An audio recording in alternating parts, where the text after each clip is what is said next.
So thanks to the support of 47 Spiritist organizations around Massachusetts and other cities in the country, and the dedication of many volunteers from all over, who have worked so hard to put this together today. So we are thrilled to host this annual event in the wonderful, vibrant, beautiful city of Boston, Massachusetts. And I am a native daughter of Boston, so I feel very strongly about this, and we want to welcome you with all of our hearts to my hometown. Welcome, welcome, welcome. And even though it's a cool and rainy, very much fall day finally, in this room there is only warmth and love and light, which we will share together all during the day. Now, you may not know that Boston actually has deep roots in spiritualism. For example, the great American philosopher William James, who studied down the road at the Harvard School of Medicine and the philosophy department, he and many people designed the American psychology. And he was fascinated by the mediums, the many mediums that flourished in the Boston area after the Civil War. And in particular, he studied one by the name of Leonora Piper.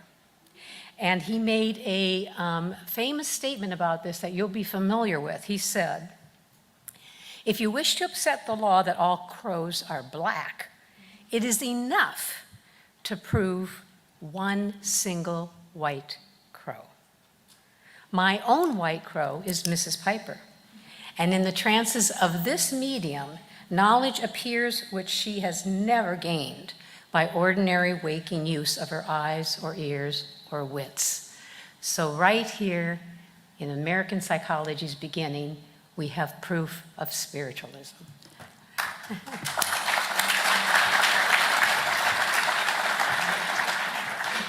I also would like to warmly welcome our friends who are watching us online. Everyone, hello to our friends online, hello. In the United States Spiritist Federation YouTube channel, Facebook page, and also in the International Spiritist Council YouTube channel.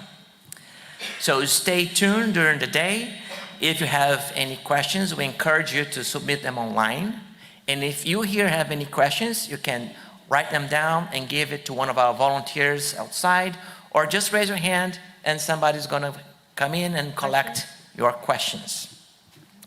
Now, eventually your questions might be answered later on in a session that we're calling Ask Me Anything. So go ahead and ask us anything, all right? Finally, I would like to welcome this symposium back to Boston. That's right, 15 years ago. I'm going to refresh your memories. Oh, should I click or I click? We did it, the third symposium in Boston, in the iconic, historic building of the Faneuil Hall, the cradle of liberty. That a public space was created for the residents in Boston to discuss many things, including the original Tea Party, meetings, right, about the no taxation. So you might see some of us in those early faces. We had a play, it was very nice. The theater, it was so historic, it was so humbling to be there in that space. Yeah, Mackenzie's right there.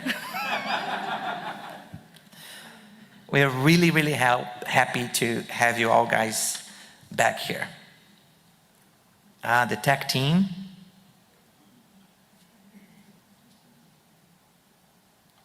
Yeah, there was a park ranger giving us the context, the history of the building.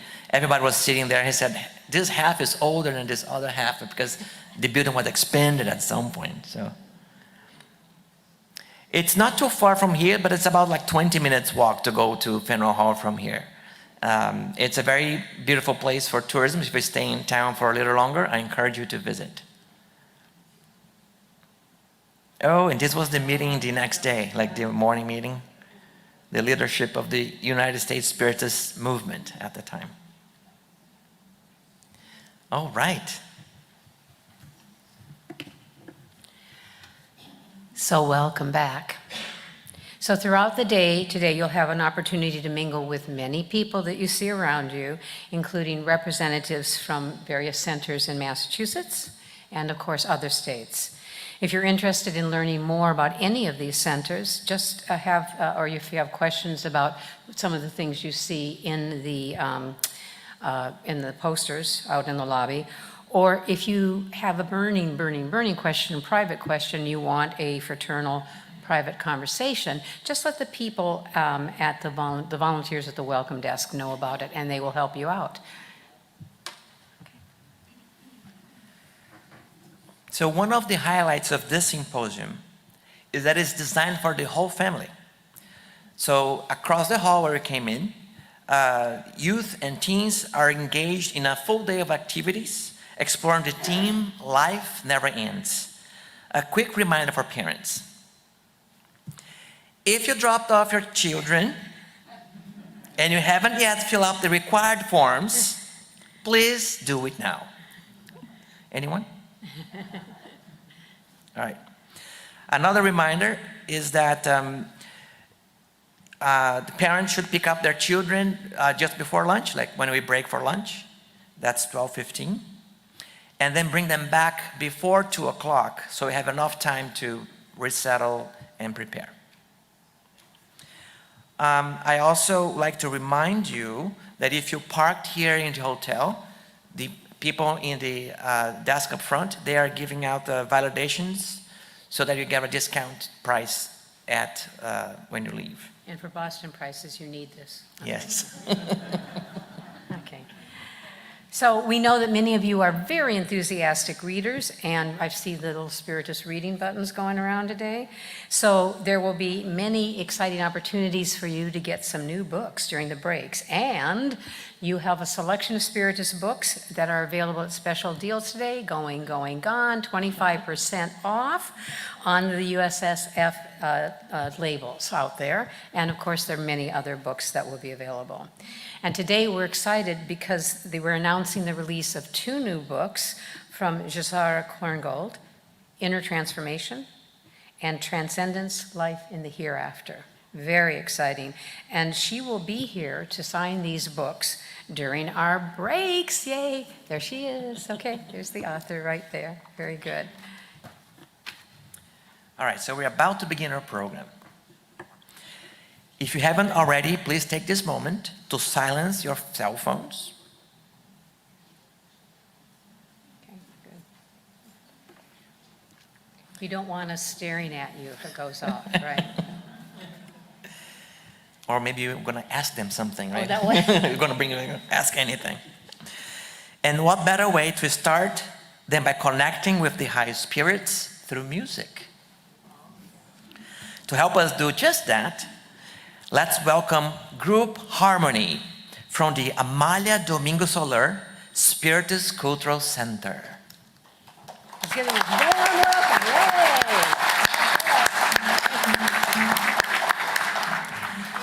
The group was formed in 2005, was inspired by the youth of their center who demonstrated a deep passion and love for music and excitement shining through their melody. Today they will perform Recuerdos, Nada Por Que Temer, Wind Beneath My Wings, and as they play the last song, Veo Adios, Flavio Zanetti from Allan Kardec Spirit Society will lead us into the opening prayer.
Dear friends, let's gather in prayer.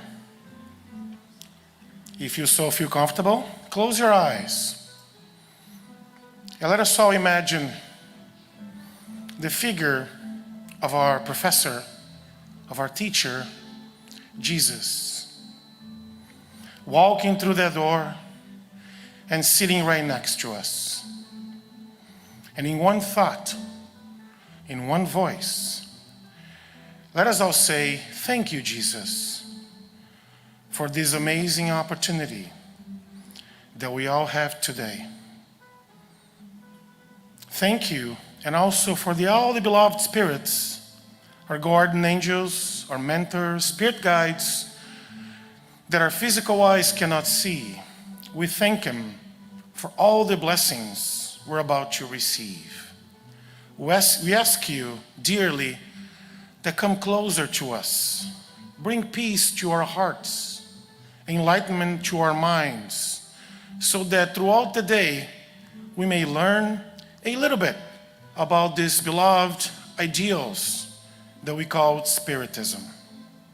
May today be a day of gathering, a day of learning, but also a day that we dedicate to strengthening our friendships from those that we know and those that we'll get to know, that we all gathered today with our Spiritist ideals in place.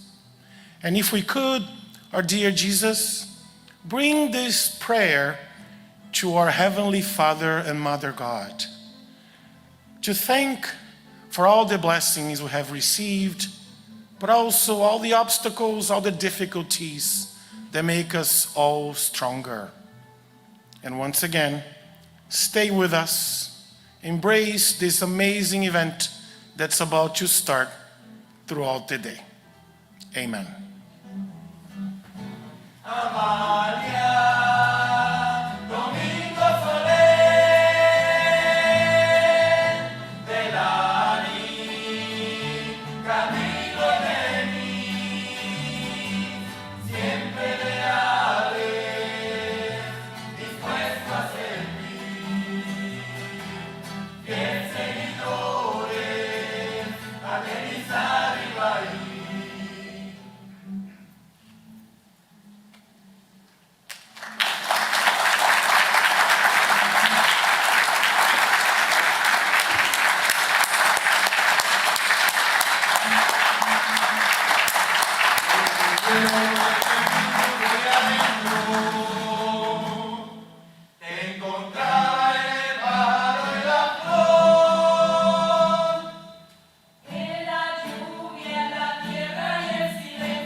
Porque puedo darme cuenta de tu amor.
Thank you very much for these heart-rending songs. Heart opening. Opening.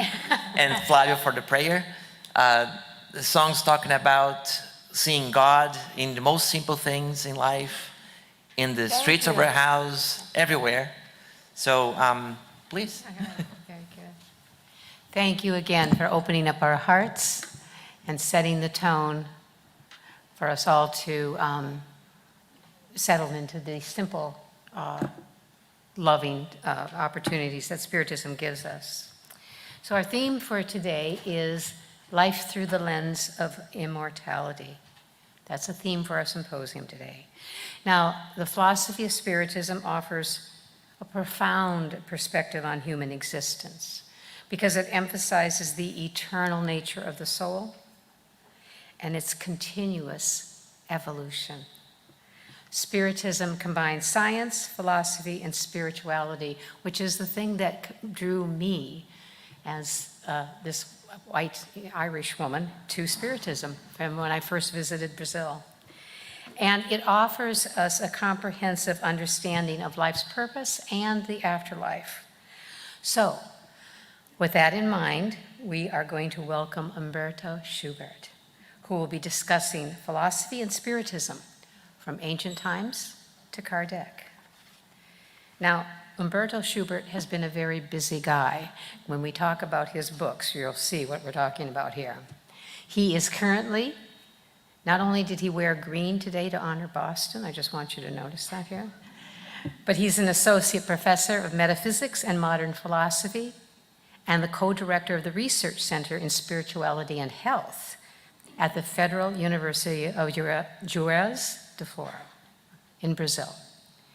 Humberto's research is devoted to the metaphysical ground for meaning and purpose in life, which includes a series of proofs for the existence of God and the immortality of the soul. He also looks at the cultural analysis of the relationship between philosophy, religion, and science. Humberto is a member of the Spiritist Society of Primavera, the Brazilian Spiritist Federation, and the League for Researchers of Spiritism. And so we want to give a very warm Boston, and from wherever you are, welcome to Humberto.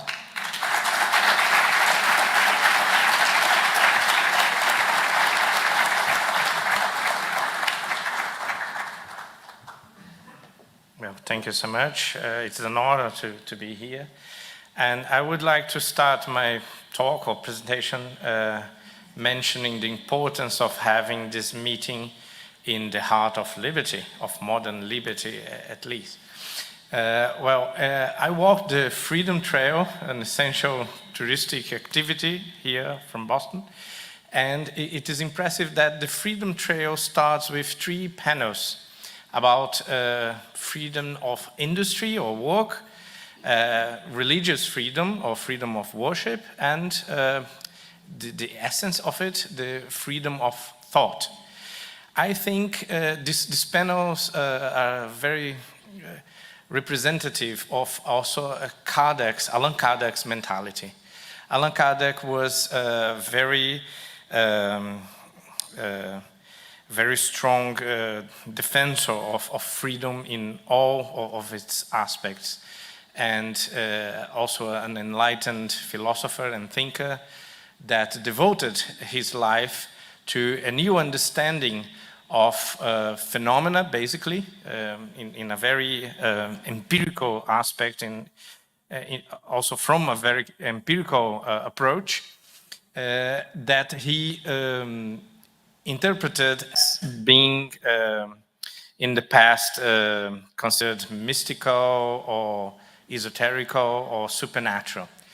As an enlightened philosopher, he wanted to present or to represent this phenomena as being natural, as something that every human being should experience throughout life.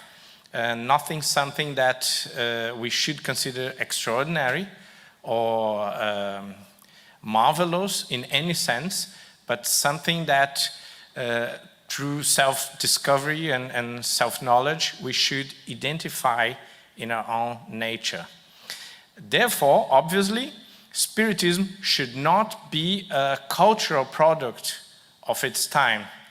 Of course, every thought, every philosophy is, to some extent, a product of its time, but Allan Kardec did not mean to have Spiritism as the newest particular philosophy of his generation, of his country, France, or of his person. He believed Spiritism to be the collection of principles and the understanding of basic phenomena of life, of human nature, that we should and could spot in every culture, in every religion, in every, at least, spiritualistic philosophy, or maybe every philosophy on earth. And his work reflects that quite much. Throughout his books, which are many, not only 5, he wrote a very prolific collection of journals, or the Spiritist magazine about several subjects. He was a polymath, and in these many writings we will see that Kardec believed not that he was the creator of Spiritism, but a sort of organizer, of contemporary organizer, of ideas that were evident in Egyptian or Guinean or Chinese or Peruvian culture. And he tried to prove that quite empirically, mentioning parts of narratives and reports of mediumship throughout the world. I was talking to my great and new Bostonian friends a couple of days ago about the very quick shift in terminology that we used to the contact with the spirits. And this shift in terminology has absolutely nothing to do with a cultural trend or with the Spiritist movement, for example, but had to do with the academic understanding of what is empirically going on in this process of contacting ancestors or spirits of the deceased in general.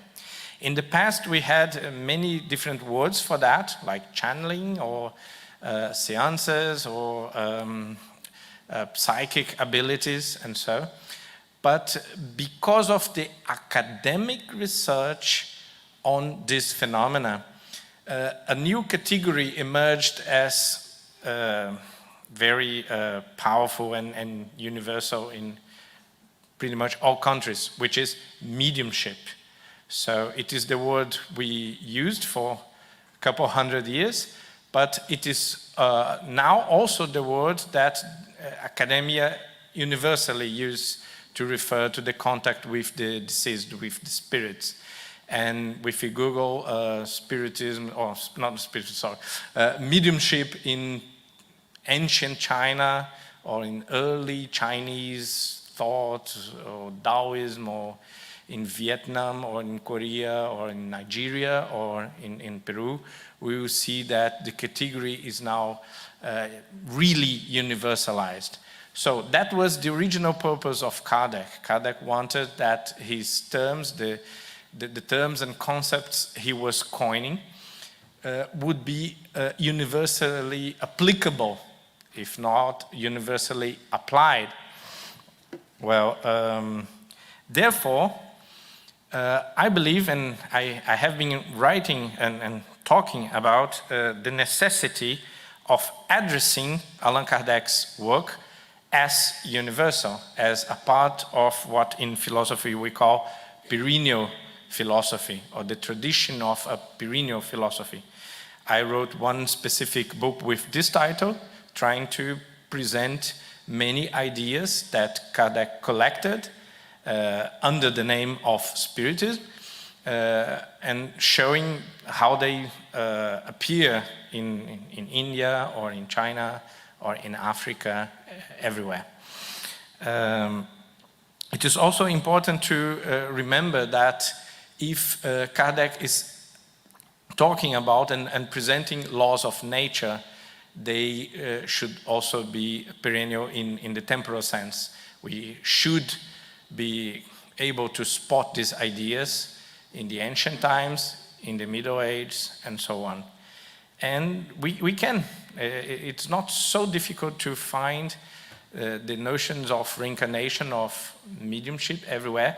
We have some key books that present this thesis very strongly, such as Helmut Obst, which is a Lutheran pastor and theologian from the University of Halle in Germany, who wrote the book Reinkarnation, Weltgeschichte, eine Idee. That's reincarnation, the world history of an idea. That's a global idea.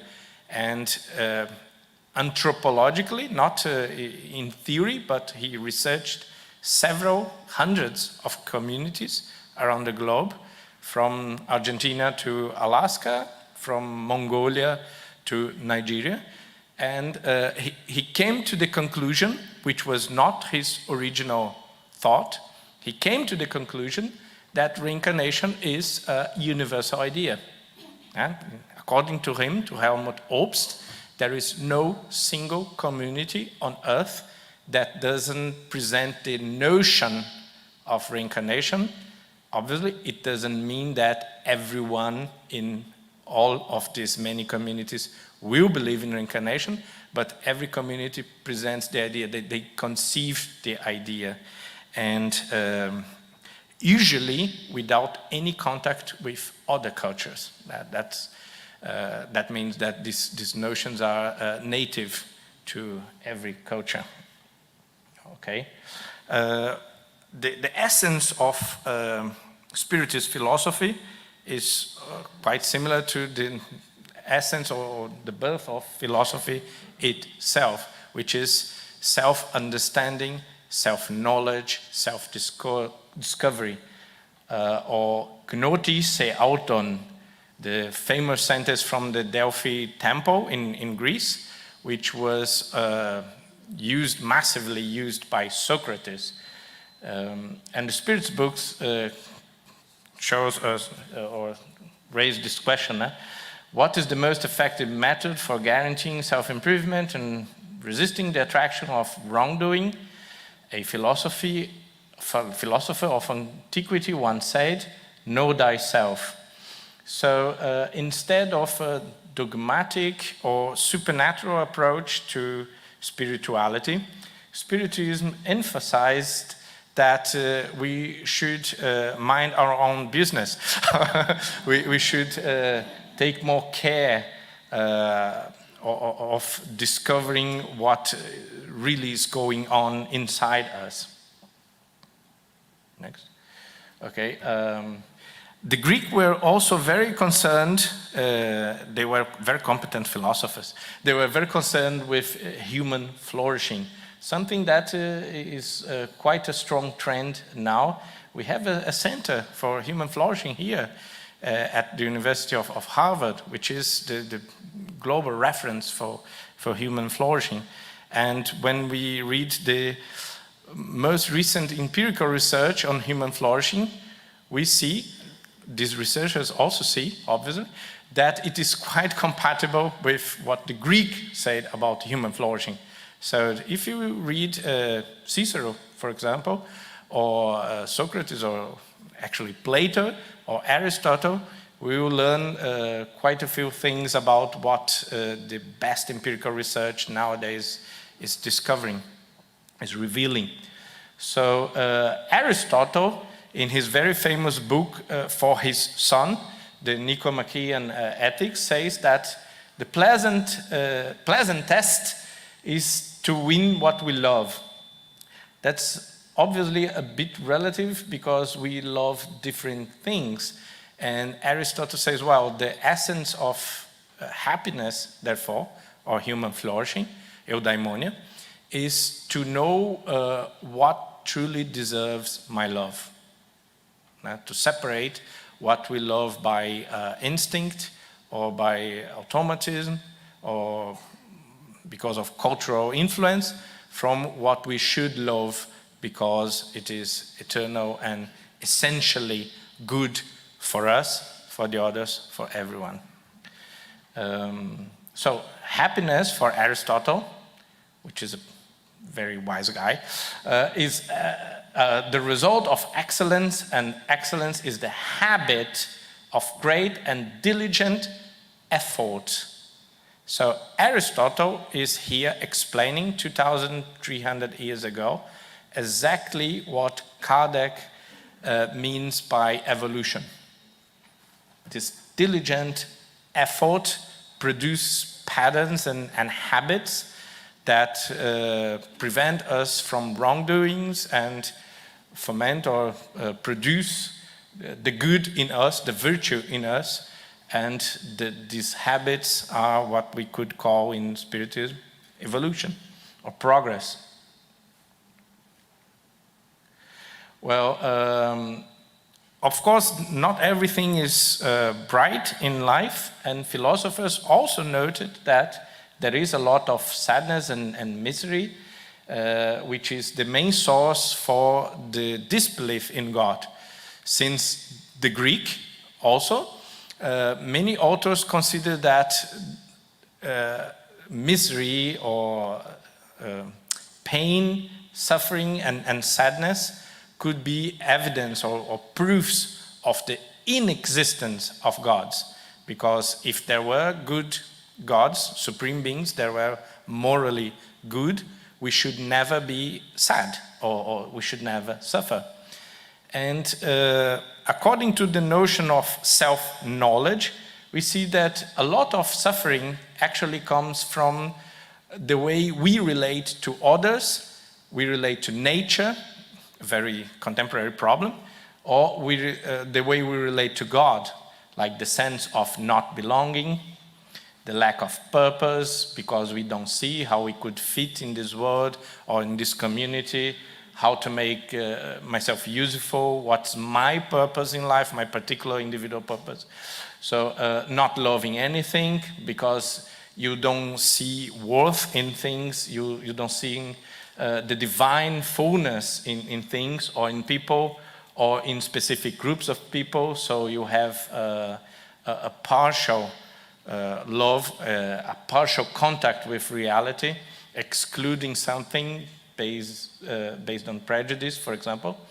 The notion of indifference or the lack of will, the lack of the power of the will, and the lack of virtue, obviously. I just don't care enough to make an effort because I don't see the worth in others or in activities, in ideals, or in life or whatever. Well, the problem is, many philosophers recognize that, and especially the medieval philosophers, after the revelations of Jesus, which Spiritism does not consider a sort of guru or only a supernatural being, but mainly as a philosopher, a teacher, and a wise and developed spirit that is capable of showing us the ways of life, the ways to flourish and to be happy. In the Middle Age, then, it was very clearly seen by many thinkers and philosophers that flourishing depends on our relationship with God, or the supreme source of reality. But in this relationship, God is always making a very strong effort towards us, while you can see the hand of the human being, of Adam, which seems to be kind of lazy, like he's not making a proportional effort to meet God, even if God is making a constant and disproportional strong effort to come to us. So that's a very wise image, because it reminds us to truly commit ourselves to this change, to this transformation, which is a personal, internal transformation. Well, in the Middle Age then, we have a new understanding of a problem that was not very clear for the Greek or the Roman. The Greek and the Roman, because they were intellectualists, they loved theory and ideas, mathematics, science, and so. They believed that progress or happiness or human flourishing would depend only on understanding. If I gave you a very, very good talk or a lecture, and if you read the right books, you would be good people. But that does not happen, usually. and Christianity very cleverly revealed a new aspect of humanity, which is the conflict of the heart. We not only need to understand how life works, how things work, but we also need to master our hearts, which is extremely difficult to make, and even more difficult than mastering the laws of nature through understanding and through reason. And we do not quite understand it because it's not logical. It is a force that we have to develop in us, pretty much like an exercise. When we know that we should run or make some exercise or avoid some sort of food, and we just can't do it. It is not in our capacity to do it. So we have to develop this capacity, which has nothing or very little to do with just understanding. You have to make the effort. It's a practical effort. So the medievals interpreted this sentence from Paul in Romans in that sense. I do not understand what I do, for what I want to do, I do not do. But what I hate, I do. So that explains a lot about human beings, but it is not logically coherent. It's like something is wrong from the point of view of rational understanding. And we have to track our empirical decisions, our practical decisions in time, in order to realize that it happens to us all the time, but it is very difficult to explain in logical terms. Kardec coined a very similar sentence, which is the notion of evolution as a familiarity with the good and the truth, so that the empire of matter is no more. Now, familiarity is not the same as understanding. I can with a couple students, come to a very quick understanding of what is wrong and what is right. But it doesn't mean that these people will have familiarity with the good. That's something that only happens through effort and through temptations and through losses and failure that will inevitably happen to all of us. So given a certain amount of time, we will see that something that we understood to be correct or that we understood to be incorrect still appeals to us or does not appeal to us independently of our understanding. And we really have to make the practical movement and effort to develop this familiarity with the good. In whatever sense we imagine this good, could be the aesthetical good. We talk to people who hear, to listen to very, very good music, and they say, well, it's not appealing to me. I don't see the sense of it. I prefer, and then comes a horrible music, maybe. Or I go to the museums, to these amazing paintings of fine arts and so in the best museums, and I don't see the point of it. I prefer to watch this show on the TV. And it is very hard to explain or to convince people that there is an immense worth in these artworks. And the same applies to everything, to prayer. Some people just don't see the point, and they don't feel anything when they pray. And if you do feel something very beautiful and touching and delightful, it will be very hard for you to convince, to persuade, to communicate this amazing experience you're having to someone who just does not have the same experiences. It is something that must come with time and great effort and practice. Well, Thomas Aquinas was the Einstein of theology. He said that every being, as being, everything that exists is good.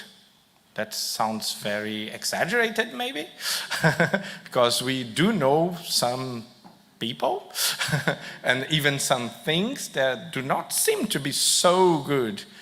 But there is a bit more effort that we should do in order to understand what he really means. For all being, as being, just for the fact that it exists, has actuality, and is in some way perfect, since every act applies some sort of perfection, and perfection implies desirability and goodness. So he's here repeating Plato and Aristotle, who said, if you exist, if something exists, it has at least the virtue of being there, of existing. And obviously it will have several other virtues. We just have to learn how to see, how to reveal these virtues to our eyes, how to make them manifest. So Plato was very optimistic, maybe more than Aristotle, and he said that, for example, everything is beautiful. If you don't see the beauty in something, you just have to dig deeper.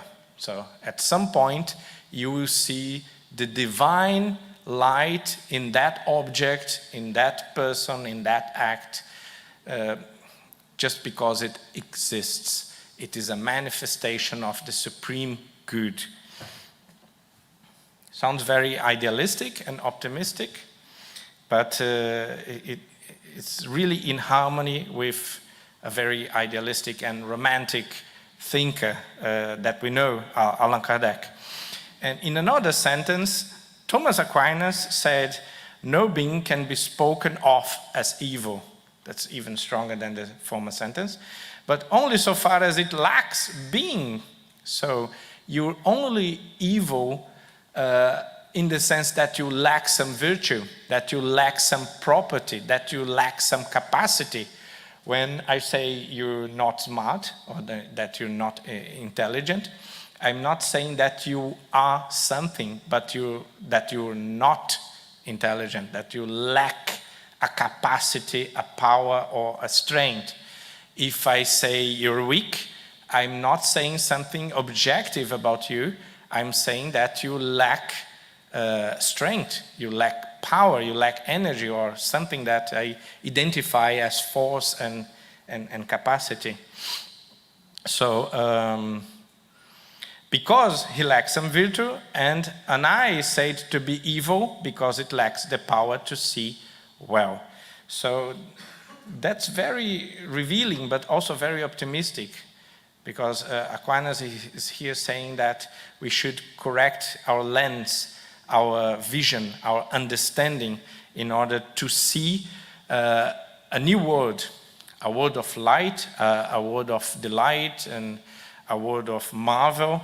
And that would be what in Spiritism we call the religious aspect.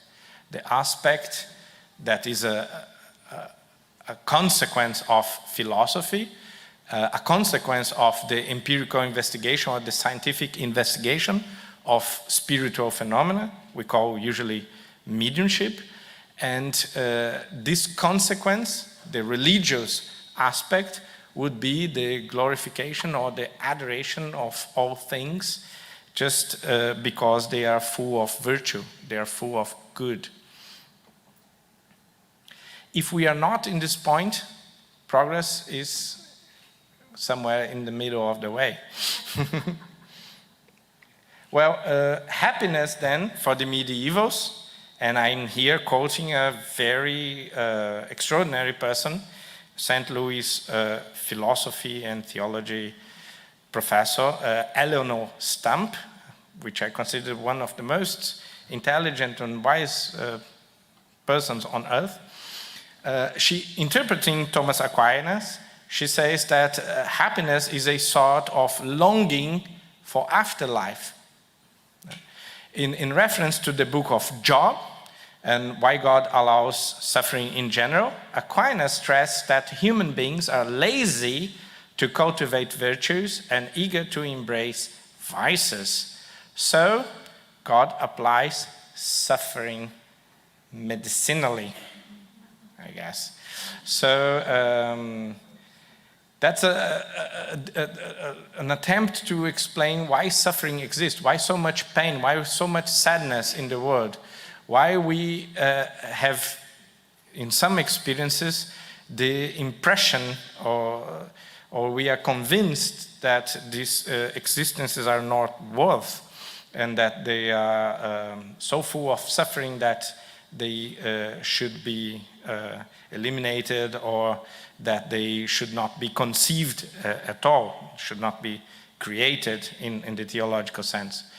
And she reminds us, in reference to Thomas Aquinas, that that's a consequence of our extremely materialistic vision of life. Because we understand life from the physical point of view, and we are always calculating profit and prejudice, considering only the physical life and the bodily life, we may judge some lives as essentially devoted to suffering, while afterlife is eternal, even in other understanding, not only in this Spiritist understanding of afterlife. Well, another very important pillar of Spiritist philosophy is the notion of the first cause, or God, which is not developed by Kardec, but it came from Aristotle, actually, and Plato, throughout the Middle Age, where the term first causes were coined, and it became very transparent through the philosophies of Baruch Spinoza, apostatized Jew, and Wilhelm Leibniz, the popularizer of the notion of perennial philosophy, who said, Spinoza, that God is the first in the sense of being the primary cause of everything.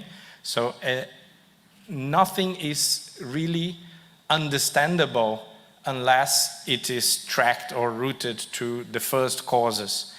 And Leibniz added that God is the supreme intelligence, and whatever God does is best possible choice, so that reason glorifies every creation without the need of religion. That's a very important part, because here Leibniz is saying, if you rationally analyze the origin of being and the origin of life, you will inevitably worship God in a purely rational sense. So even if he appreciated and respected revelation and scripture and so on, he believed that every human being possessed the power, that reason actually possessed the power to review what would be the religious consequence of this investigation of life. So religion here is not something that just happened and we have to believe, but it is a consequence of rationally thinking about the world. Well, that's obviously exactly Allan Kardec's perspective. Well, then in the Enlightenment, which is a very important movement also here for Boston, we have Benjamin Franklin and other examples of enlightened thinking,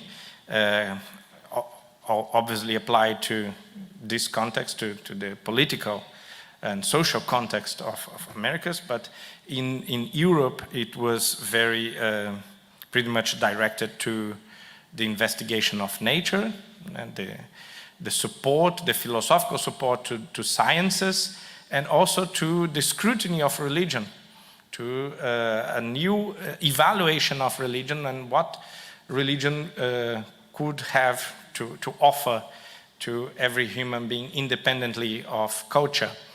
And in this time, the notion of natural theology was developed very strongly, which is very similar to what Leibniz says, the understanding that there is a part of religion that has nothing to do with revelation, but that comes to us naturally as human understanding explores life and human nature and nature in general.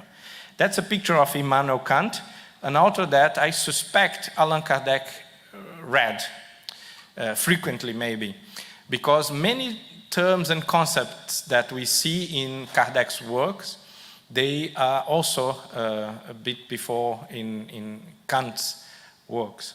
I wrote an article about them, which has the funny title, Kardec and Kant, not only the K in common, because they really have very similar philosophies. And Allan Kardec studied with Pestalozzi, a German-Swiss professor that had a very good philosophical library.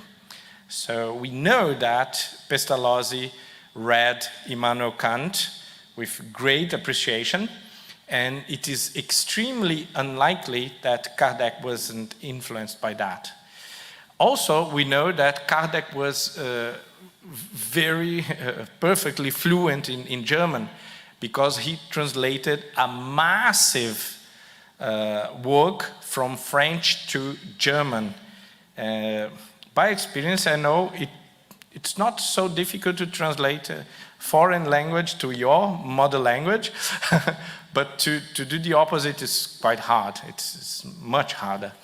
And if he translated hundreds of works of literature, poetical works, philosophical works from French to German, he should be quite familiar with the German language. And it is very, very unlikely at this time that he did not read any of Kant. Well, At the moment, we also had the advancement of science, the notion of natural laws that we see very clearly in Kardec works. We had very important figures that prepared the condition for a more universal thought as Kardec's, such as Gotthold Ephraim Lessing and Fénelon, who were champions and advocated religious rationalism. Lessing, for example, was the first to develop a purely rational argument, not a religious position, on reincarnation. He was the first modern author to defend the idea of reincarnation as compatible with Christianity and also as a product of rational thinking. Fénelon was a Cartesian philosopher and also a priest, a Catholic priest, who also developed some key ideas about self-investigation and self-knowledge that are very clearly present in Allan Kardec's work. Well, then we have my specialty, Romanticism. I dedicate my life to understand these very crazy thinkers. And more recently, I started considering Allan Kardec romantic too. That's a very vague term because the specialists themselves disagree about what is Romanticism and who actually is a romantic thinker or not. But we can mention just one essential characteristic of romantics, which is the notion of an absence, the search and the pursuit of something that we don't quite know what is. So, contrary to what most people think, it's not sentimentalistic, not necessarily, but it wants or it seeks for an expansion to non-rational fields. It's not an attack on reason or not against reason, but it is the demand for a broader research and a broader consideration about human life in general. It renewed some core Christian ideas, but then at the moment in a more universal perspective. And we can mention a key female author, which is Madame de Staël, Madame Germanie Françoise Necker de Staël, who spoke a lot about mediumship and reincarnation in her books about 50 years before Allan Kardec. And she mentioned this capacity to communicate with the other world and the notion of reincarnation as two very typical romantic ideas. Well, in some romantic pictures, we can see that human beings are either absent or they are underrepresented, and nature or the mystery of life overcomes and is emphasized instead of humanity, which is not the case of the Middle Ages. In the Middle Ages, we see human figures as the central part of any painting, but the Romantics created a new way of seeing the world, a new way of understanding the world, which is centered on nature or the infinity or the idea of plenty, of abundance, of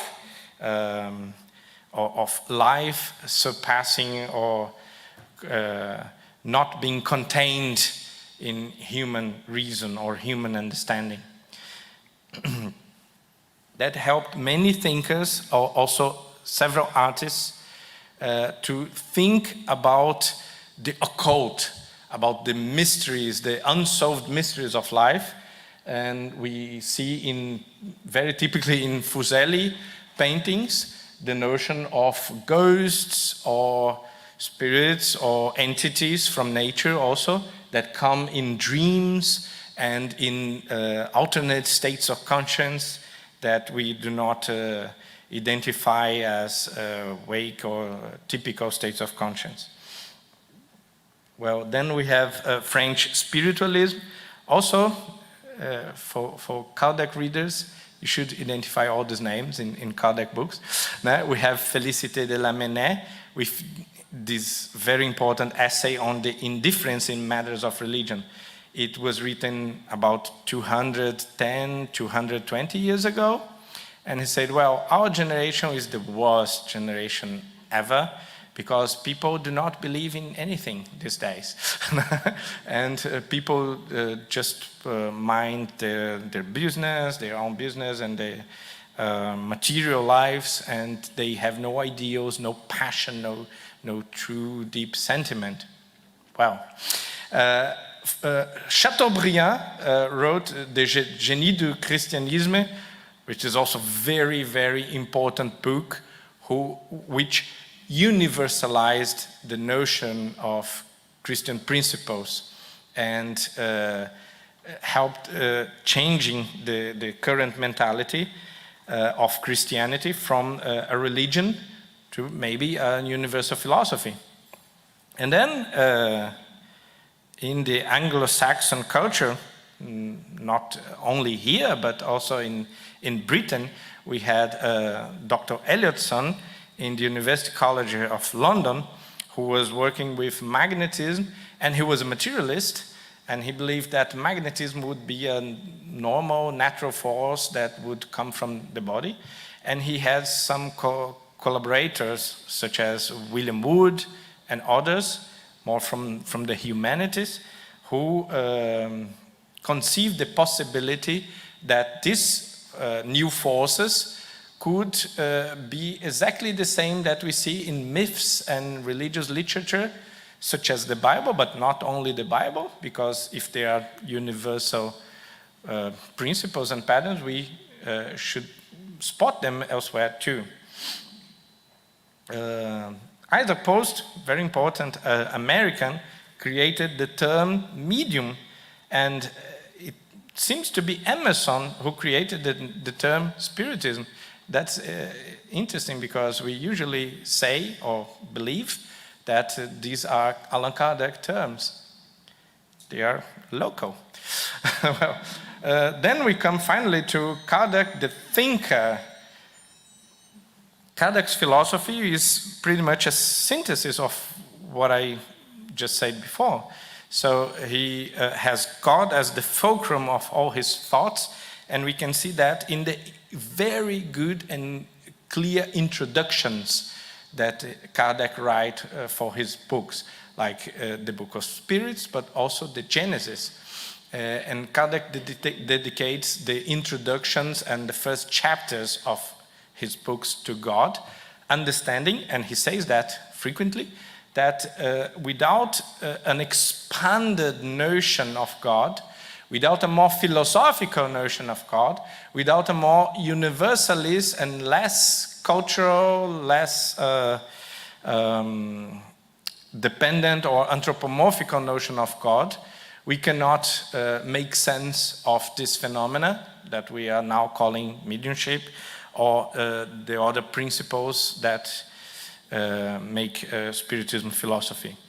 Well, the notion of immortality of the soul, or the communicability between the worlds, the material and the spiritual worlds, are consequences, corollaries, or expressions of God's love.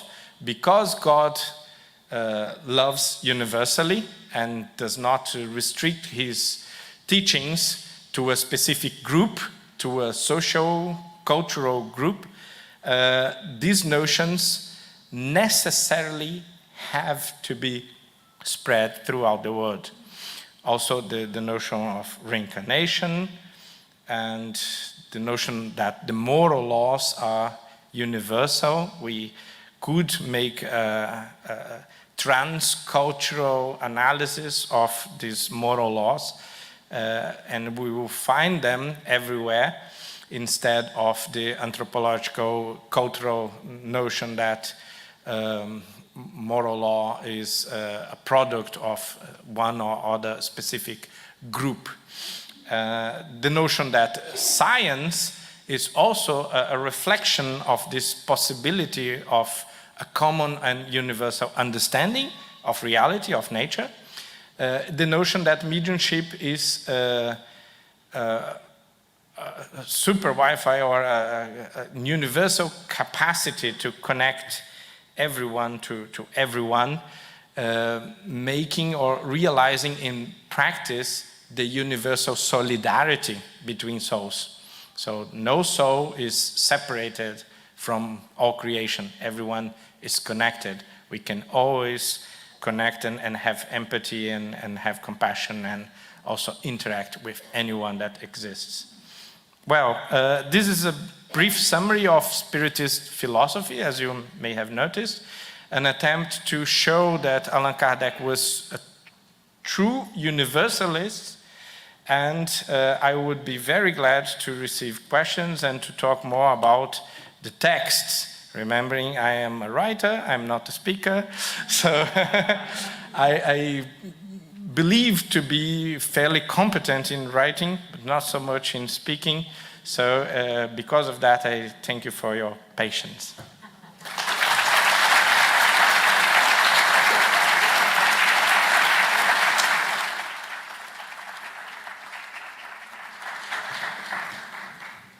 Thank you, Humberto, for this enlightening lecture. As he mentioned, he's a good writer. Here's like a small sample of his production. His books are outside. One of this is called Signs of Life After Death. So you're welcome to buy a book outside, and he'll be available during the breaks to sign it.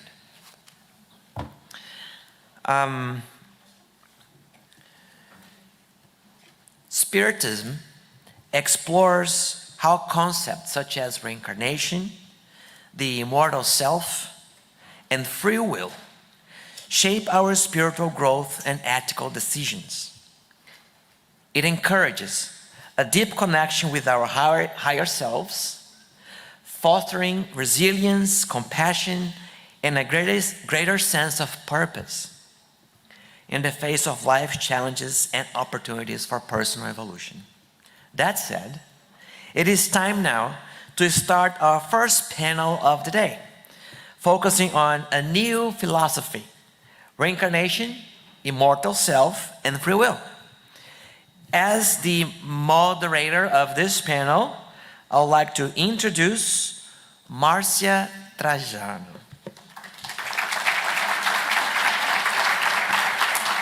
Marcia is the president and co-founder of the Solitude Center for Spiritual Living.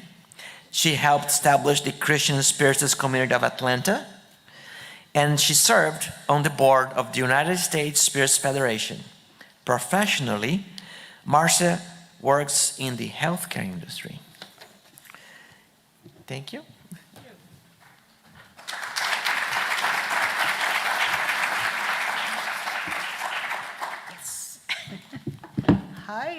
Hi everyone.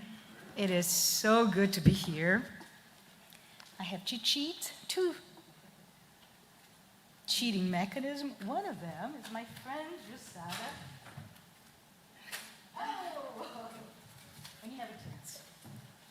She's going to time my panelists today. Haha. But anyways, I'm really interested to be here because we have 4 amazing individuals that are going to be part of this panel today. Thank you so very much. There we go. This is your honor, Humberto, since we're going back to medieval and early Christian times, right? But I just want to say that thank you. That we're here today to explore, right, this amazing topic of Spiritist philosophy and those fundamental questions. We're here to discuss this new philosophy, the philosophy of reincarnation, the immortal being, and free will. So I'm really, really pleased to be able to be here and invite our panelists. So Yuri, Castro, could you please come here? And it's truly my honor to introduce Yuri, who is a licensed, I have to look at you, sorry, licensed clinical psychologist. Yuri is specialized in the treatment of severe and persistent mental illnesses in adolescents and adults. Good friend, yes. He has been residing in Florida since 2013. He's married, has 2 sons, and Yuri has been involved with Spiritism since early age and started giving lectures in 2012. He is a volunteer of the Conscious Living Spiritist group in North Miami. Thank you, Yuri. I'd like to call Andreia Marshall-Neto.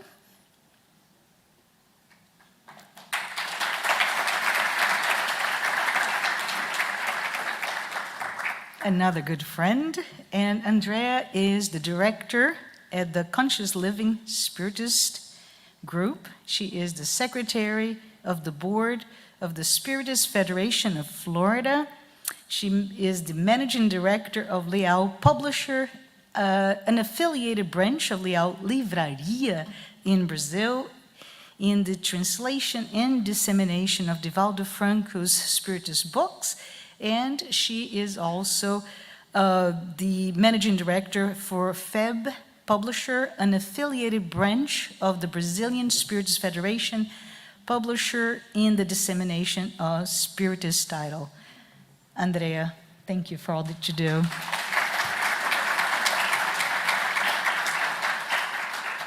And my third one to come here, João Korngold, please.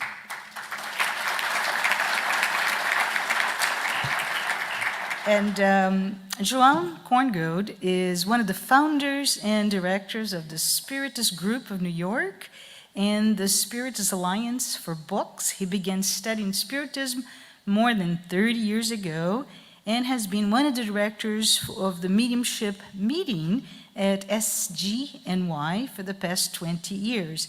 He's also responsible for study groups that focus on the basic books of Spiritism and on the André Luiz collection. He gives talks on Spiritism in Portuguese and in English, and João Korngold is an engineer and works as a banker. Welcome, all of you. Thank you, thank you. So we're going to start with Yuri coming to talk a little bit about this whole topic here. Yeah? Peter, my goodness, my goodness, my goodness. You know, Peter, I don't have your bio, but I have a cheat sheet here, so that's okay. We got you. Peter, how could I? My goodness, he'll never let me forget this. Peter, please come to stage.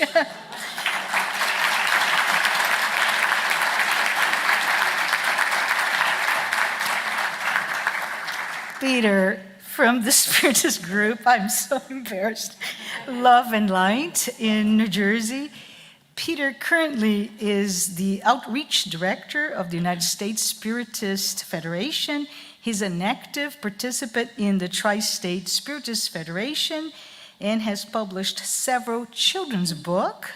He's here with his wife, and please take a moment to also purchase his books. They're amazing.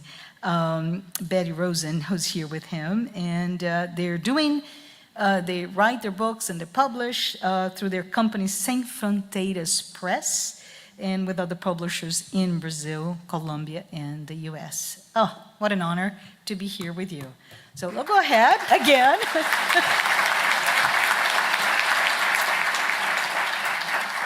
And I just want to say thank you. Thank you all for you being here. How are we going to do this? I'm going to welcome Yuri to give a little bit of his views on the broader topic. And once he's done, I'll invite each one of the panelists to give their thought on the topic. And then we're open for your questions. So this is the opportunity that you have to ask, send your questions here. All right? So Yuri, please, let's go ahead and get started. We have 10 minutes. All Good right. morning. You guys are still asleep. Good morning. Yes. Being that this is the first panel and I'm the first one speaking, I wanted to start with a question that I want each one of you guys to think to yourselves. Why are we here? Specifically, why are we in this conference about Spiritism, about life through the lens of immortality? What has drawn us to Spiritism? And that applies to those who have perhaps been in this trajectory with this doctrine for decades, or those who are just starting. Because in these conferences, we have people from all walks of life, all different types of understanding, and something has drawn you guys to be here today. Something has drawn you guys to consider Spiritism and to consider the knowledge that it presents. And I want to offer an answer, a possible answer perhaps, because each one of you is going to have a specific answer as to why Spiritism. Some may say because of this philosophical aspect of the doctrine, others may say because of the religious or the ethical, moral set of beliefs or spirituality aspect of it. And some may say it's because of the science, these irrefutable proofs that we learn through Spiritism about concepts such as immortality of the soul, reincarnation, free will, and so forth and so on. Some may say it's a combination of all. We each have our own answers, but I want to offer one. I want to say that we are drawn to Spiritism in this set of knowledge because deep down in our conscience, which is we learn is where the laws of God are written, we yearn for something more. We yearn for something different, for something better. Deep down. No matter our walks of life, no matter our trajectories, we yearn for that. We yearn for the thirst, for knowledge, and the hunger for the love and the teachings of Jesus. And that is the common thread, as I like to think, that draws us all together here in this feasting, in this banquet of light in the form of words, in the form of energy, so we can improve ourselves and improve others along with us. But Spiritism, as Humberto talked so well, it didn't, a lot of its concepts started a while back.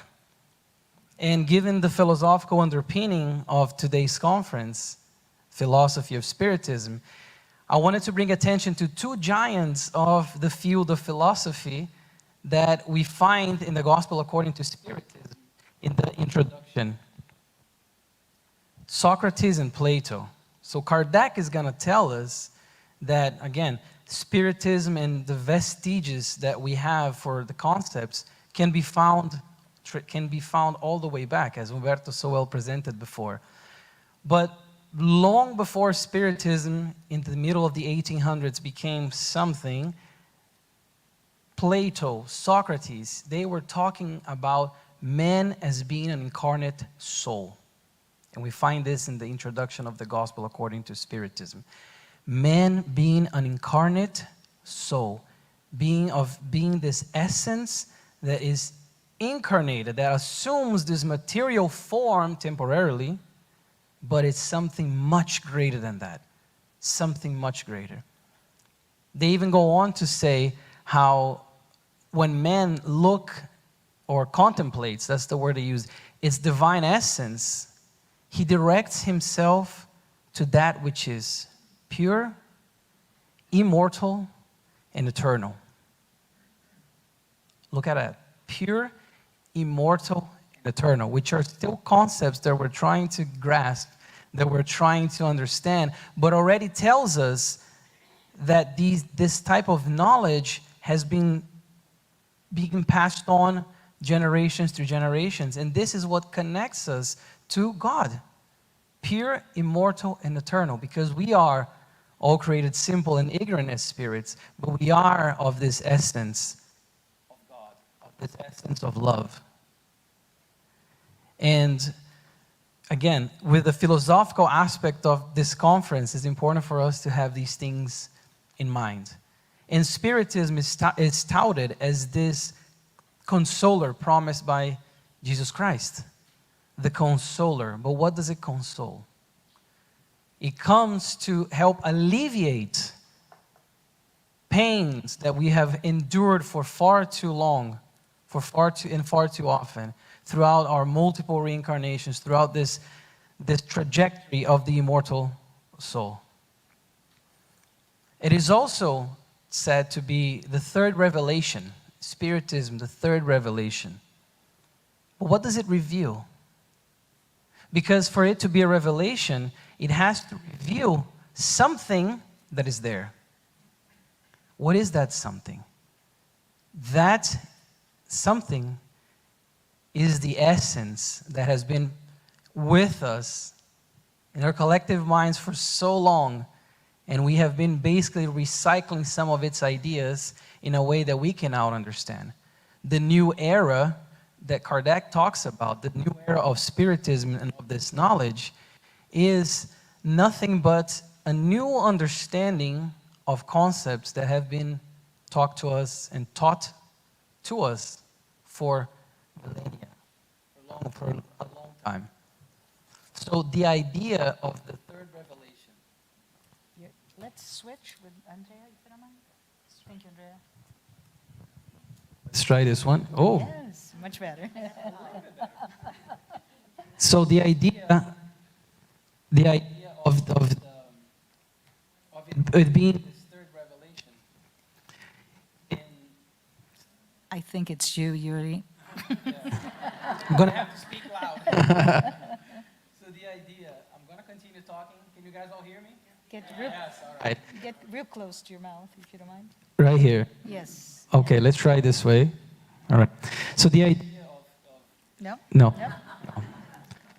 But the idea of it being this revelation, and the idea of it shedding light into something that's there, this essence that's already there.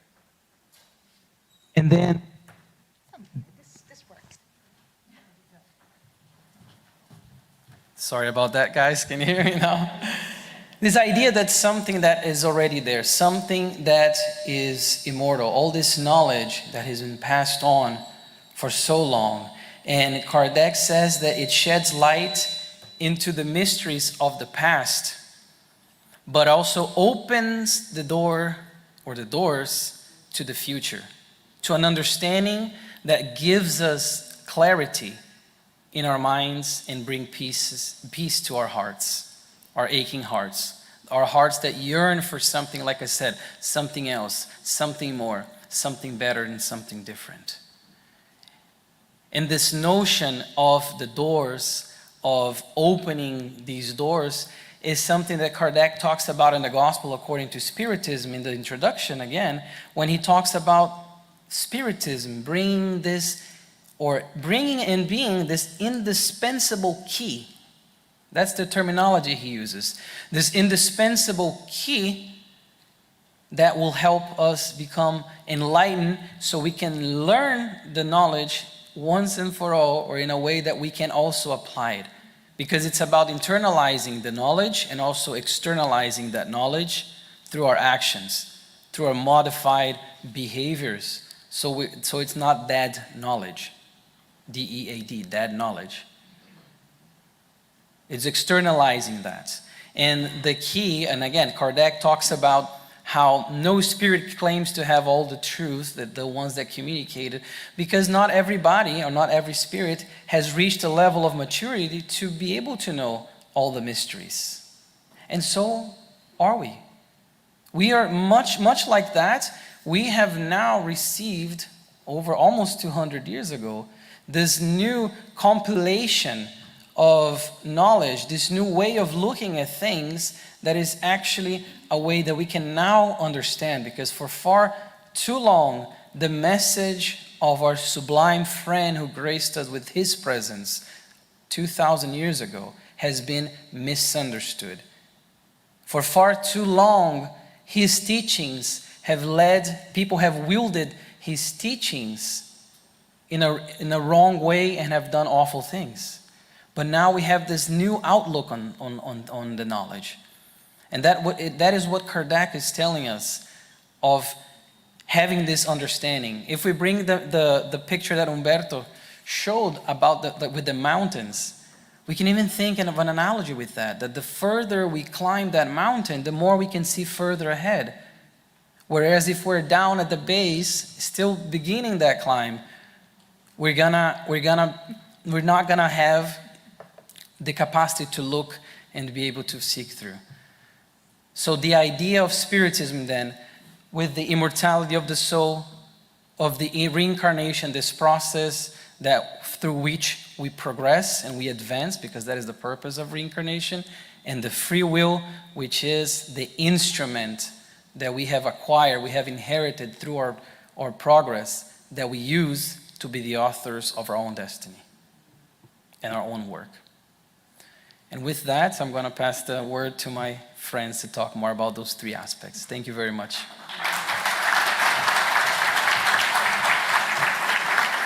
Andreia, would you mind coming here?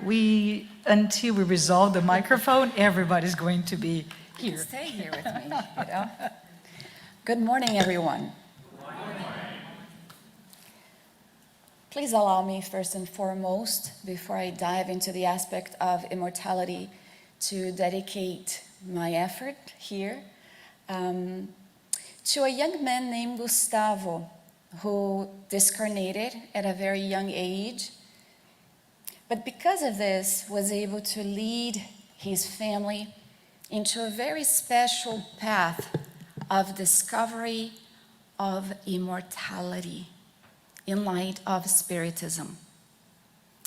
I would also personally like to dedicate a bit of what I may know to a wonderful writer, an author, that many people do not know yet, may have heard by name, but not have opened the pages, and others may already have come to know.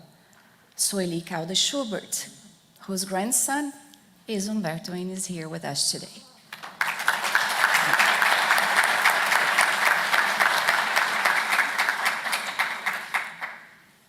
But Leon Denis decided to dedicate his work after death, stating the very following: dedicating to the great noble spirits who revealed to me the majestic mystery of destiny, the law of progress in immortality, whose teachings consolidated in me the sentiment of justice, of love, wisdom, and devotion to duty, whose voices dissipated my doubts and eased my concerns.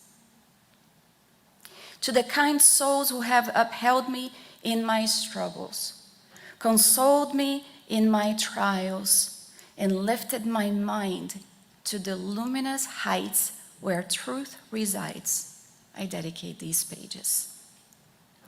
It's interesting to see the word of the great poet Leon Denis, and in thinking about what I could say in 10 minutes, I started wondering if I could do a huge round table and ask each one of you what immortality means to you. How has immortality come to play, the knowledge of immortality in light of Spiritism come to play in your own life?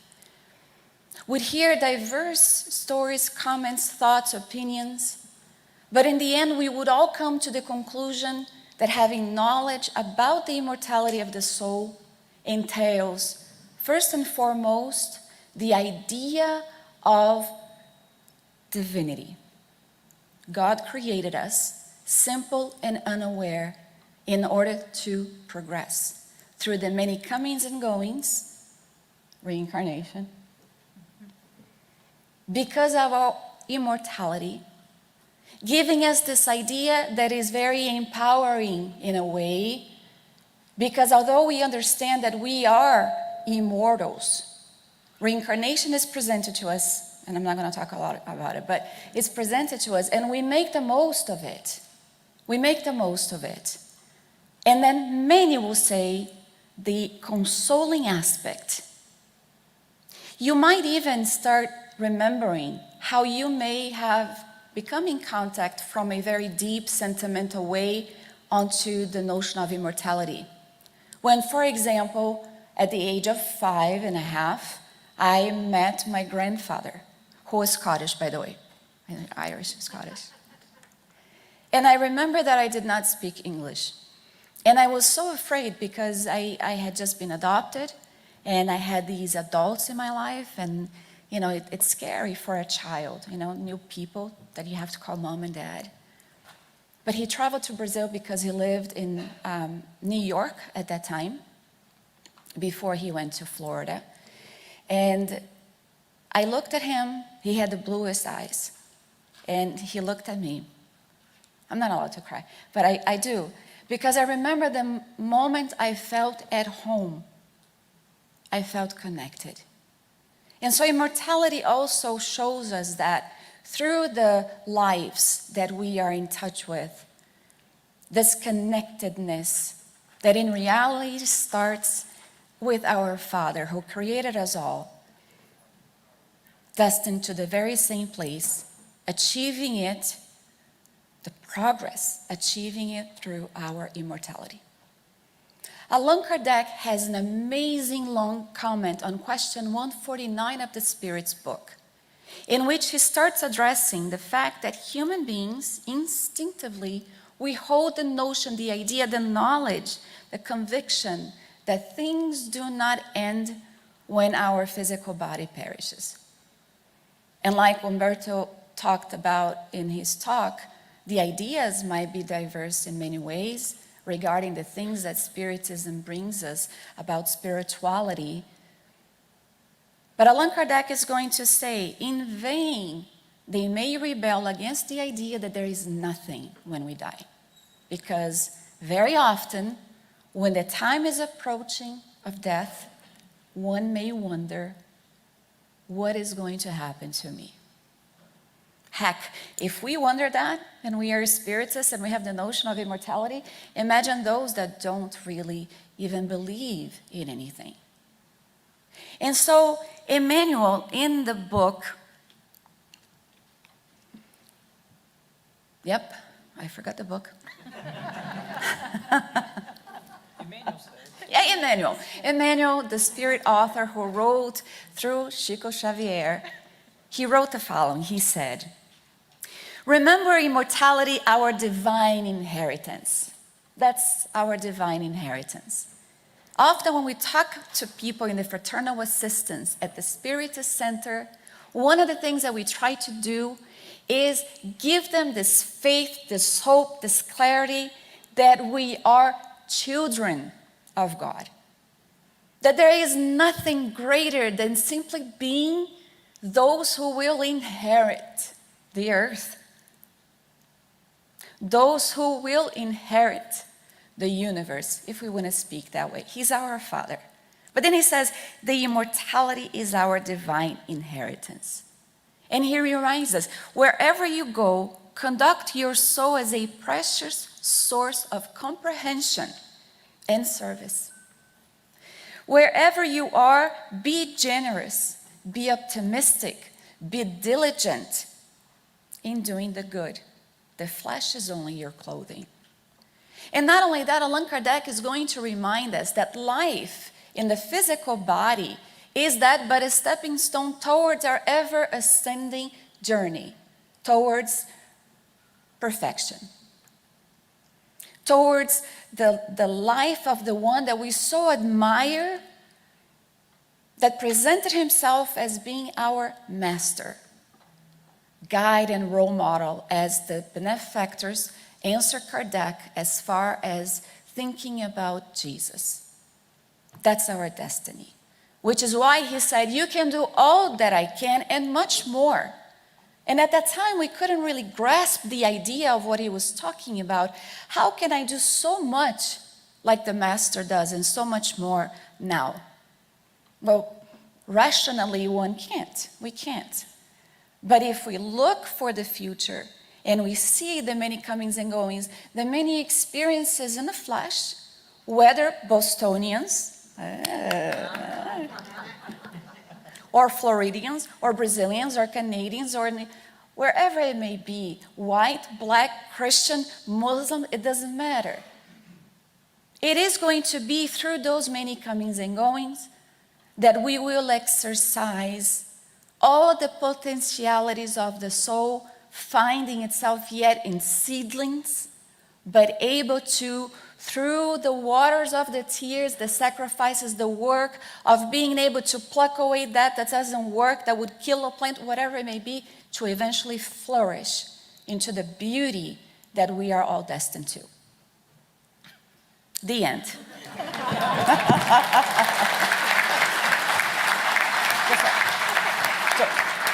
Really quick, because it's pretty. Struggle and become a better person. Accomplish, work with Christ, but wait confidently for the future with the certainty that life awaits you today and it will always be fair and just tomorrow. Immortality of the soul.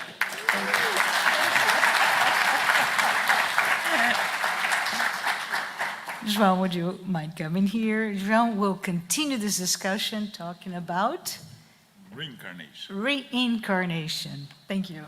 Thanks. Morning. Nice to be here amongst friends once again, like we've been doing every year. And I was, when Naur was presenting, introducing everything, and the symposium, the third symposium here, right? The theme of the third symposium was reincarnation, right? And 15 years later, we come to 10 minutes of reincarnation only, right? That I'm responsible to deliver. And I wanted to approach reincarnation from a philosophical point of view. And when I was studying a little bit, I went to our new resource, which is called artificial intelligence, right? And I wanted to find the origin of the word reincarnation. Where did it first started? Because we know the concept of reincarnation has existed forever, right? Since we were incarnated here for the first time on Earth, all the civilizations have some notion of coming back to life, of being reborn, of having a new existence, but without the word reincarnation. And I found through artificial intelligence, Humberto, that the term reincarnation was coined by Allan Kardec. And then you brought that it was not. So I'll leave to you. But without doubt, Kardec was the one that popularized the term. Before Kardec, reincarnation was not used in general, widespread terms. Reincarnation comes from the Latin, come back to the flesh, right? And so it makes sense that originated in French and not in English. But again, open for discussion. The same is the word medium, right? That a lot of people say that it was first coined by Kardec, and Humberto said it was coined by Post, right? And I believe you. But Kardec was the one that really popularized the word. Now, from a philosophical point of view, right? First, do you know how many Americans believe in reincarnation? According to the latest research poll done in 2018 by the, I forgot the name of the institute, one very famous one, 33% of Americans believe in reincarnation. 32%, that's 1/3 of the Americans. Now, of the 33%, 32.9 have no idea how it works. They just believe in reincarnation. So we Spiritists, we have the how. We have the understanding. We know how it works. So we shouldn't say we believe in reincarnation. We should say we know that reincarnation exists, right? Because for those that believe, you can believe today and you can stop believing tomorrow. Do any of you are going to stop believing in reincarnation at any point in the future? Unlikely, right? Because we learn so much about it. Now, then we go to talk to friends out there and we start talking about reincarnation. How can we talk from it for a philosophical point of view? I think the best way is to approach in the sense that Kardec did in question 222 of the Spirit's book. It's a long dissertation by Kardec, 8 pages, and it really brings us the full idea of how to approach reincarnation in a philosophical sense. Thinking, look at the differences between us all. How can we be living here in our first existence? Or, this is our only existence. So if it's our only existence, what happened before? We didn't exist? If we existed, it didn't exist? Why so many differences, right? I like math. Humberto likes literature, he's a writer. Why he's a writer and I'm not? I can't write, I can barely translate. So, you know, why the differences? Reincarnation gives us the answer. Dr. Ian Stevenson proved to us that reincarnation exists. He published books that he did his research and he proved that reincarnation existed. We Spiritists have the duty to take it a step further, to explain how the process works and why. So why we are here, why we have to go through this existence that sometimes is so difficult, so hard, and why some people seems to have all luck in the world, some people seems to have all bad luck in the world. It's much more logical and reasonable, and again, Spiritism is reason and logic, to explain through reincarnation than to try to find other explanations that in the end, they don't make any sense. So when we talk about reincarnation, and if you want to talk about reincarnation with someone, bring this aspect. Ask them to prove why not. How? How can you explain, right? And then the best answer that people will come with is, oh, it's chance. So everything happens by chance. And if they come with these explanations, very hard to argue against, because if you believe everything happens by chance, the universe happened by chance, then fine. But if you want to go deeper and you want to analyze the concept of reincarnation and what it means and how it works and why it exists, then Spiritism has all the tools and has all the answers and can help us. So there are several wonderful books. When we talk about reincarnation, I always go back to Missionaries of the Light. It's the 3rd book of the collection of Life in the Spiritual World by André Luiz and Chico Xavier. The best description of reincarnation from the point of view of the spirits from the spiritual world, especially chapter 13, when we learn about the reincarnation of Sigismundo. And I highly recommend everyone to read, reread, and study if you want to go deeper into reincarnation. But I think that's enough for us. Thank you very much. And let's continue with Peter.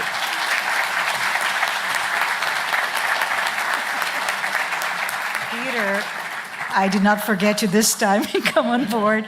Peter will talk about free will. Thank you. Whoever I am, right? Whatever this guy is. Right. Thank you. You see, I thought maybe I was going to get to escape this and I could just sneak out. Didn't work. Oh well. In describing how he created sculpture, Michelangelo, the great artist of the High Renaissance, said this about his masterpiece, the statue of David. He said, "I created a vision of Michelangelo in my mind and simply carved away everything that wasn't David." He makes it sound so bloody simple. But Michelangelo was using his free will. Free will is when we make a choice or a decision. And free will is also when we make choices based on one or more options. The fact that if we take how Michelangelo describes how he creates sculpture and use that as an analogy for free will, it could be something like this. The act of chipping away can be our free will at work through intention, through effort. And within that, we're making revelations, we're making all kinds of discoveries, we're learning, and much, much more. And everything that we chip away, the marble, can be those challenges, those emotional mountains that Jesus talks about. The fact that we can do any of this to begin with is a gift from God. Why? Question 843 of the Spirit's book reminds us that we are not machines. Free will is essential to our existence. So as we are in a process of sculpting and creating ourselves through a combination of emotional and physical efforts, it is who we are. It is the self with a big capital S.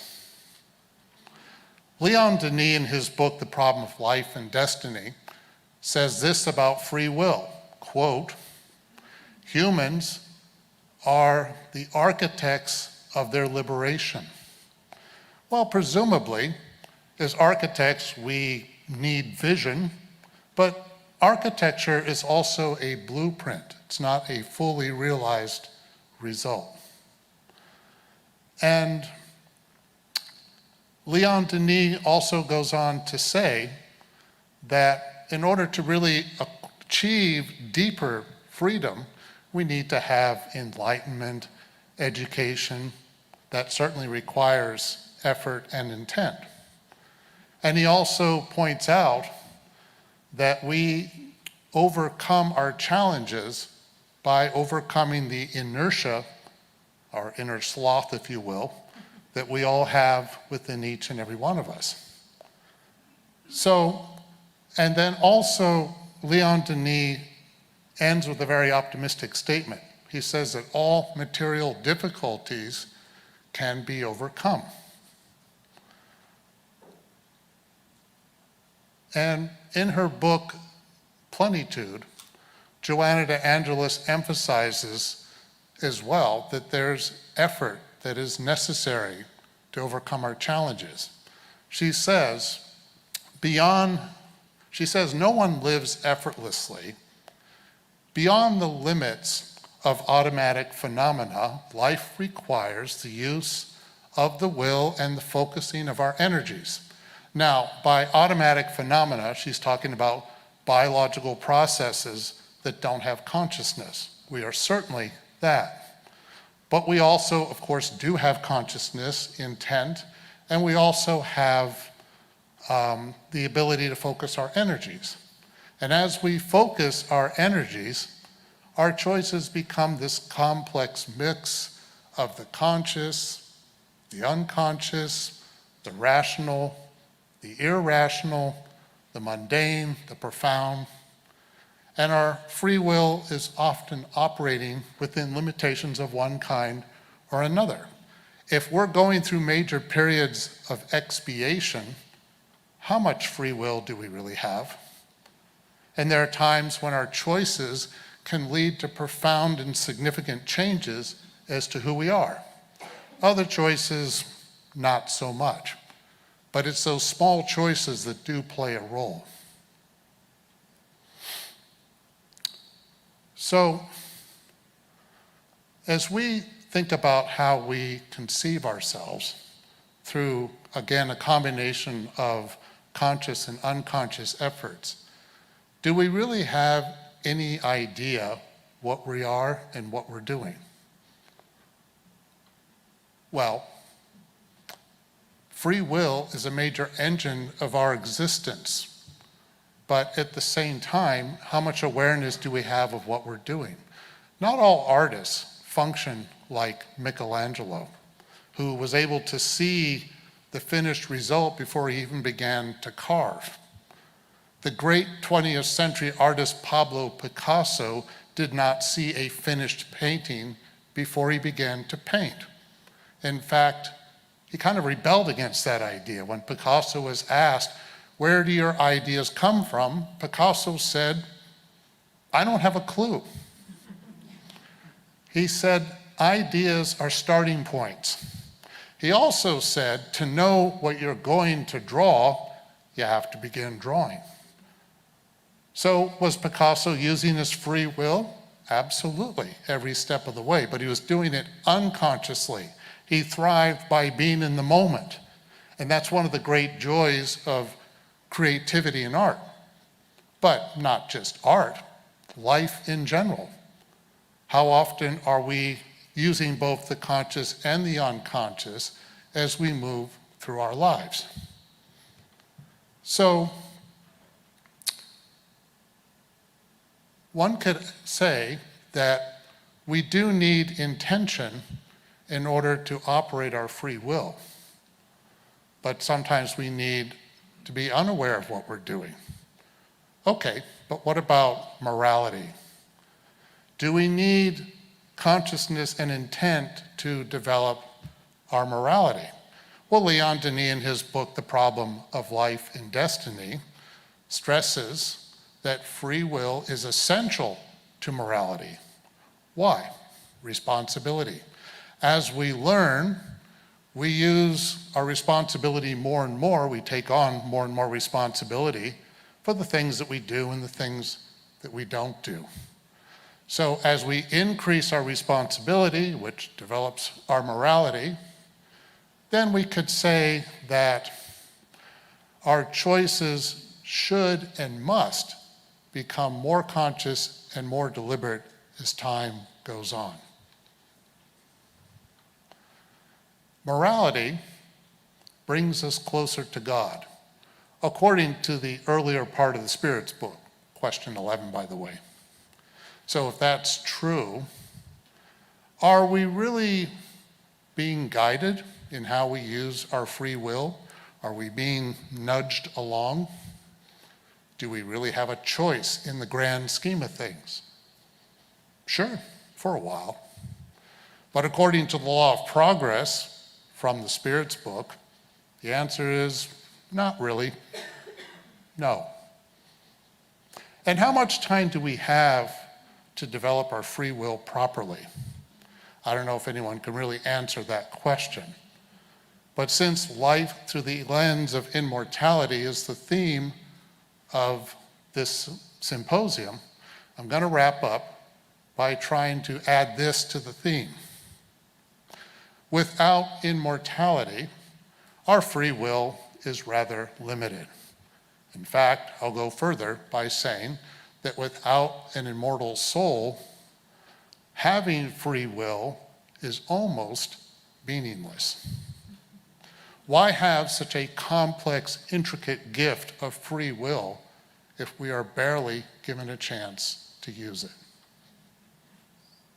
By the way, in chipping away and carving everything that was not the statue of David, Michelangelo was not playing God. Although if you ever get to go to Florence and see the statue of David in person, it can feel rather lifelike, almost beyond words. But Michelangelo was humble about his place before God. He said, "Only God creates. The rest of us just copy." Thank you.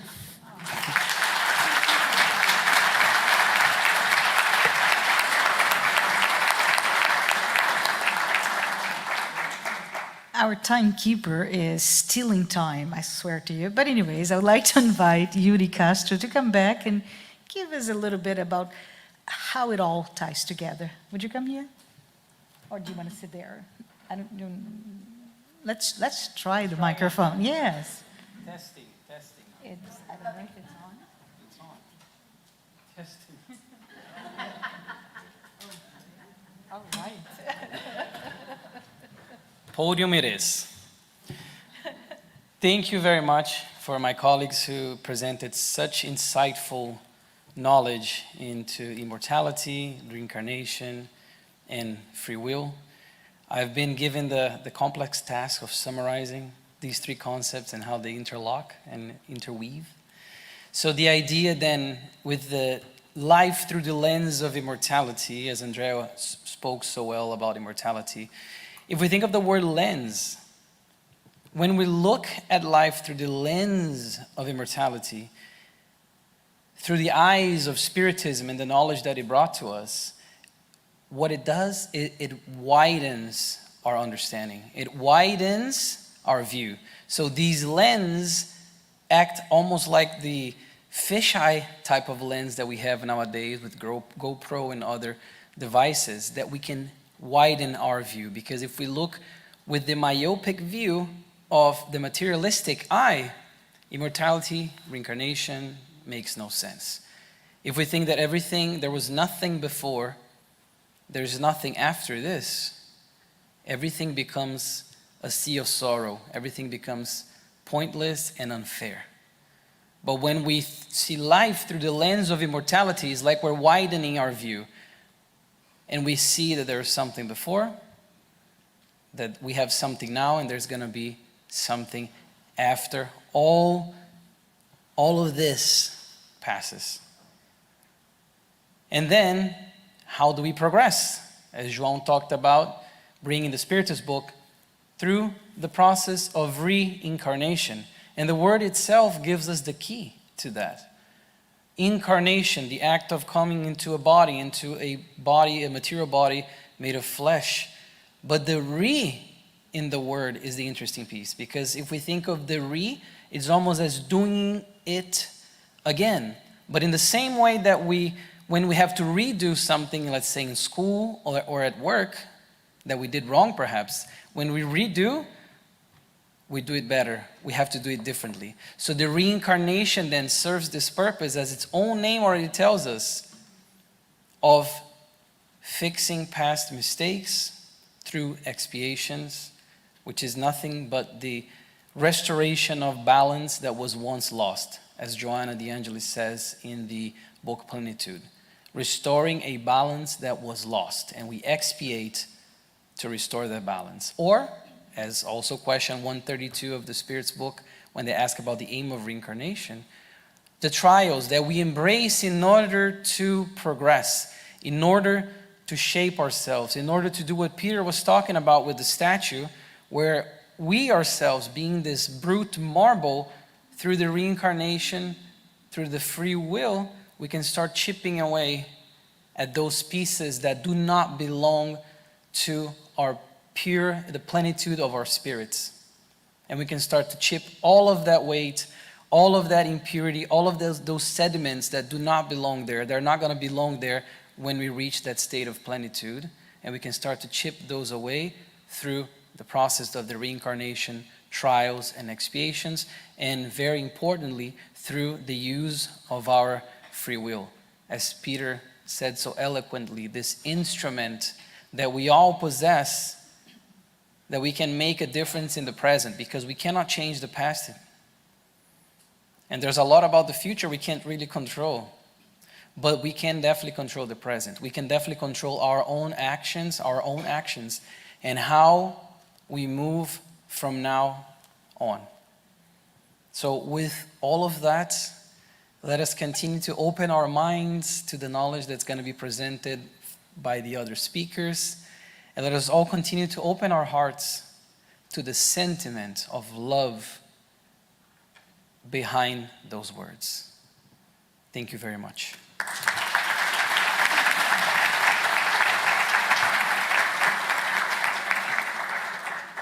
Did we receive any questions from the audience?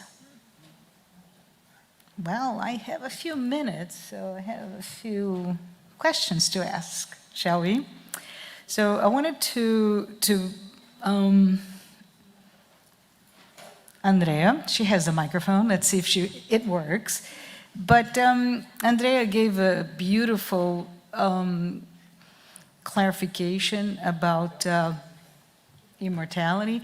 So can you provide maybe examples of Jesus' teachings in which immortality is directly linked to the very sought kingdom of heaven? No, come on in. It's a very fluid panel, right?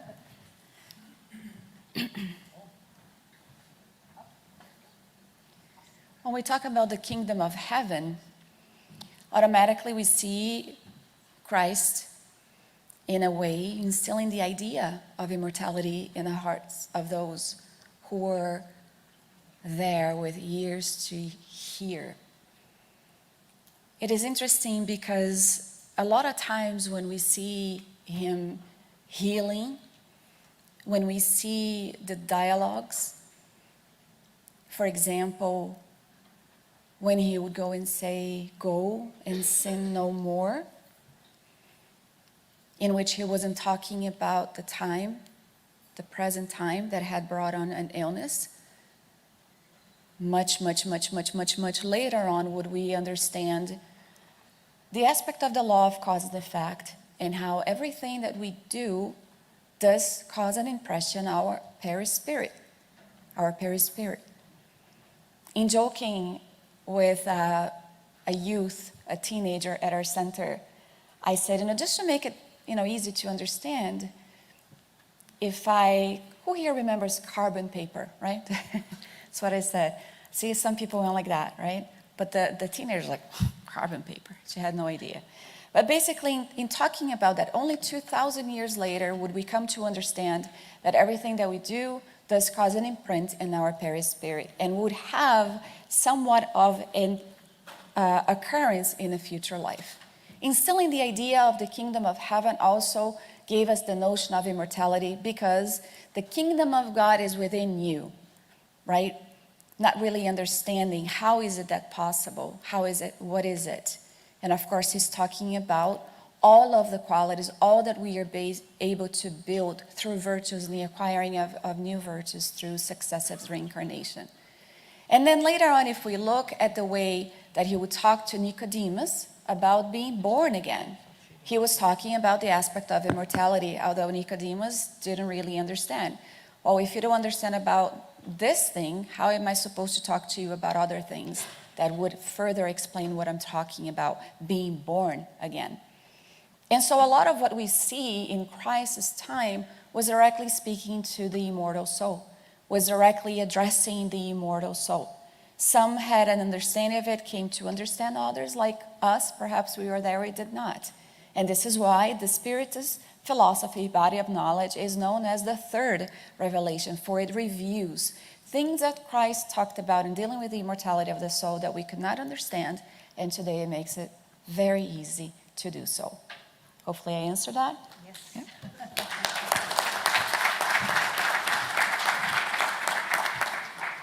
Whoever you are, those are great questions. Oh my goodness. And we have 3 minutes. So I thought those 3 minutes, another one. So I propose no lunch for anybody and we stay here. No, just kidding.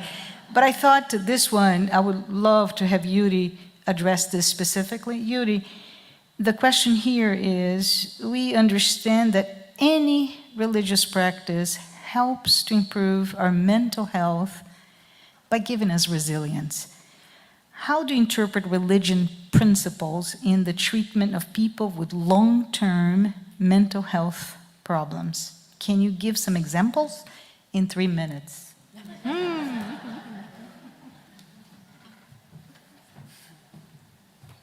Thank you for the question. So mental health more than ever, and I know it's my field, but I have to say that it's been the forefront of a lot of the talk, a lot of the awareness surrounding mental health.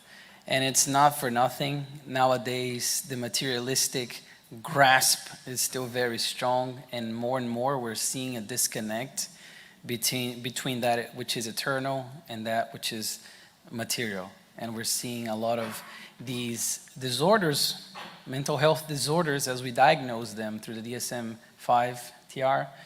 We see a lot of that in our daily lives. Religion, as whoever asked this great question, indeed helps us build resilience, helps build connection and belonging. Because a lot of the times, these conditions, and we can spend 3 hours here going through the DSM and looking at about all these conditions, a lot of them has to do with a feeling of hopelessness.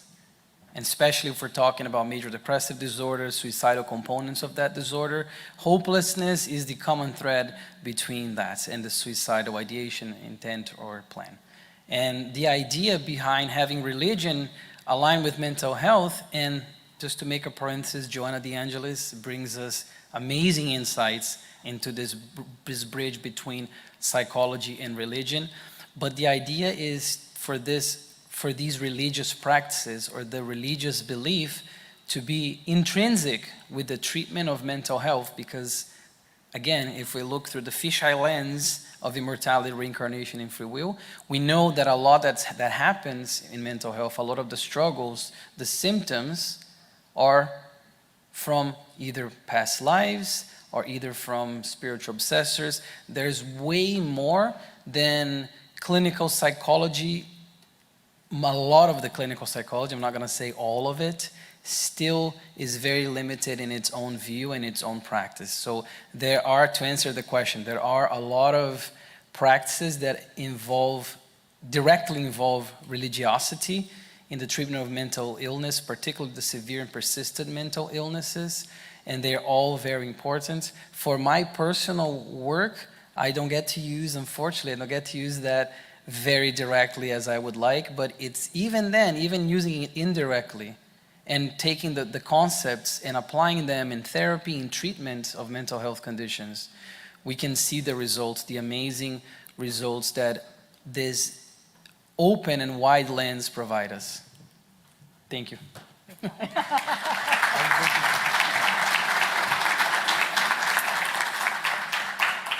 I mentioned that I cheated with the timer, 5 minutes, so thank you, Josada, for bringing this. I also am going to cheat. For all of those who have sent your questions, we have an Ask Me Anything panel that we can address them. So thank you, keep them coming, and thank you all of those who are here through the web, all my wonderful panel, including Peter. Thank you so very much.